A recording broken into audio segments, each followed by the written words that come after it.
రేపు BRS power point presentation ఇవ్వబోతోంది. 9 ఏళ్ల పాలనలో చేపట్టిన అభివృద్ధి పనులపై మాజీ మంత్రి కేటీఆర్ వివరణ ఇవ్వబోతున్నారు. అసెంబ్లీ సమావేశాల్లో కాంగ్రెస్ ప్రభుత్వం రిలీజ్ చేసిన శ్వేతపత్రానికి బీఆర్ఎస్ పార్టీ కౌంటర్ రెడీ చేసింది.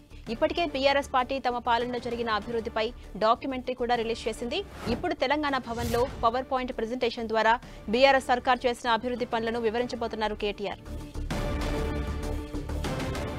ఇదే అంశంపై మరింత సమాచారం మా ప్రతినిధి శ్రీకాంత్ అందిస్తారు. శ్రీకాంత్, రేపు బీఆర్ఎస్ పార్టీ ఇవ్వబోయే పవర్ పాయింట్ ప్రెజెంటేషన్ ఎన్ని గంటలకు ఉంటుంది? అలాగే ఏ అంశాలు ఈ ప్రెజెంటేషన్ లో ఉండబోతున్నాయి?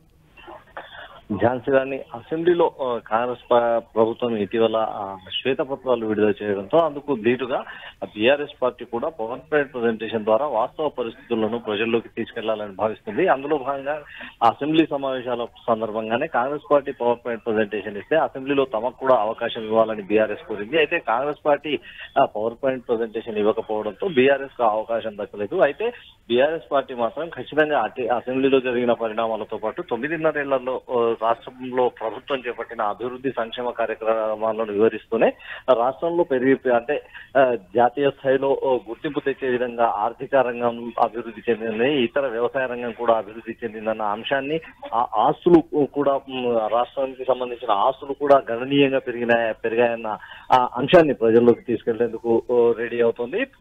కాంగ్రెస్ పార్టీ బీఆర్ఎస్ పార్టీపై అసెంబ్లీలో చేసిన విమర్శలను తిప్పికొట్టే విధంగా ఈ పవర్ పాయింట్ ప్రెజెంటేషన్ ఉంటున్నట్లు మన సమాచారం. పార్టీ వర్కింగ్ ప్రెసిడెంట్ కేటీఆర్ రేపు ఉదయం 11 గంటలకు తెలంగాణ భవన్ లో ఈ పవర్ పాయింట్ ప్రెజెంటేషన్ ఇవ్వనున్నారు. Jhansi Rani. Right, thank you Srikanth.